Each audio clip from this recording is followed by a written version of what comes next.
Hello everyone. So today I will be discussing about the next topic which is chapter number 2 biological classification. ठीक है, ये NCERT का biology का section है और इसमें इस पूरे जो पूरा कंटेंट है, ये पूरा जो कोर्स और प्लेलिस्ट है, ये पूरी की पूरी बियोलॉजी के साथ ही डील करेंगे. This is mainly for HPTET and HPTGT. Fine, चलो डिस्कस करते हैं. This is the summary only. तो सबसे पहला पॉइंट ये है कि Aristotle was the first one जिन्होंने साइंटिफिक बेसिस के ऊपर क्लासिफिकेशन करी थी. ठीक है, उन्होंने क्या करा, एनिमल्स को दो कैटेगरीज में डिवाइड किया. एक ऐसा ग्रुप था जो कि जिन एनिमल्स के पास रेड ब्लड सेल्स हैं, और एक दूसरा ऐसा ग्रुप जिसके पास रेड ब्लड सेल्स जो हैं वो एब्सेंट हैं. ठीक है, R.H. विटेकर आए, उन्होंने क्लासिफिकेशन करी. तो उन्होंने फाइलोजेनेटिक क्लासिफिकेशन करी. फाइलोजेनेटिक का मतलब है जो कि एवोल्यूशनरी हिस्ट्री के ऊपर बेस्ड रहती है. ठीक है, फिर आया एक अगला पॉइंट है, जो आर्के बैक्टीरिया है वो और बैक्टीरिया से एकदम डिफरेंट है. क्योंकि उसकी ना डिफरेंट सेल वॉल स्ट्रक्चर रहता है, और वही सेल वॉल स्ट्रक्चर जो है वो रिस्पॉन्सिबल है उसके सर्वाइवल के लिए. कहाँ? एक्सट्रीम कंडीशंस में. अब कुछ जो साइनोबैक्टीरिया है वो क्या करते हैं, वो एटमॉस्फेरिक नाइट्रोजन को फिक्स करता है. ठीक है, उसके पास स्पेशलाइज सेल्स होते हैं. क्या नाम है उसका? हेट्रोसिस्ट बोलते हैं उन्हें. एग्जाम्पल रहते हैं साइनोबैक्टीरिया के, जैसे नोस्टॉक आ गया, एनाबीना आ गया. ठीक है, डायटम्स जो हैं उसकी जो सेल वॉल होती है बेसिकली वो क्या होती है, वो थिन ओवरलैपिंग शेल्स की बनी होती है. ठीक है, और वो दो थिन ओवरलैपिंग शेल्स ऐसी होती हैं कि वो एक दूसरे को फिट इन होते हैं एक दूसरे के ऊपर, जैसे कि सोप केस होता है ना उसकी तरह, तो फिट इन करते हैं टुगेदर. फिर जो सेल वॉल है डायटम्स बेसिकली क्राइसोफाइट्स हैं. ठीक है, ये एम्बेडेड होती है सिलिका से. इसी की वजह से जो इसकी वॉल होती है ना वो इंडिस्ट्रक्टिबल होती है. ठीक है, ख़राब नहीं होती है, डिस्ट्रक्ट नहीं करी जा सकती है. अब आते हैं रेड डाइनोफ्लैजेलेट्स. रेड डाइनोफ्लैजेलेट्स में क्या ऐसी स्पेशलिटी होती है कि वो रैपिडली मल्टीप्लाई करते हैं, जिसकी वजह से वो सी को रेड कर देते हैं. ठीक है, और जब अगर टाइड्स निकलती हैं, ठीक है, तो वो रेड टाइड्स निकलती हैं, उसको रेड टाइड्स बोलते हैं.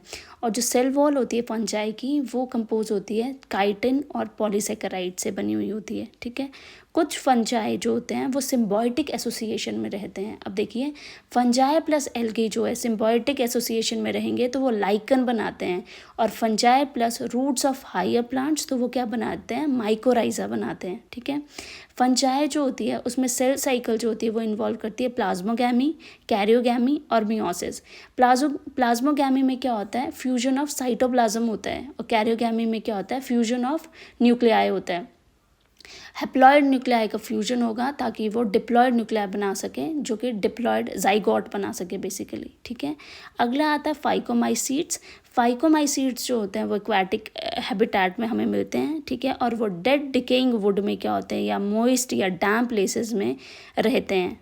अगला है एस्कोमाइसीट्स और बेसिडियोमाइसीट्स. ठीक है, ये डाइकैरियोटिक होते हैं. डाइकैरियोटिक एक ऐसा फीचर है फंजाई का जहाँ पे क्या होता है कि जो हैप्लॉयड न्यूक्लियाई होते हैं, टू डिस्टिंक्ट हैप्लॉयड न्यूक्लियाई जो होते हैं ना वो एक ही सेल में रहते हैं. ठीक है, ऐसी कंडीशन मिलती है एस्कोमाइसीट्स और बेसिडियोमाइसीट्स में. ठीक है, इसको डाइकैरियोफेज भी बोलते हैं. So we can say that Aristotle was the earliest to attempt a more scientific basis for classification.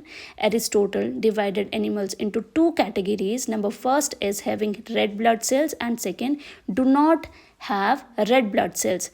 अगला है R.H. Whittaker classification as phylogenetic classification. Archaea bacteria differ from other bacteria in having a different cell wall structure, and this feature is responsible for their survival in extreme conditions. Some cyanobacteria can fix atmospheric nitrogen in the specialized cells called heterocyst, example nostoc and anapina. In diatoms, the cell walls form two thin overlapping shells which fit together as in a soap box. The cell wall of diatoms, chrysophytes, are embedded with silica, and thus the walls are indestructible. Red dinoflagellates undergo very rapid multiplication, so they make the sea appear red, called as red tides. The cell wall of fungi is composed of chitin and polysaccharides. Some fungi can live as symbionts in association with algae, that is lichen, and with roots of higher plants as mycorrhiza.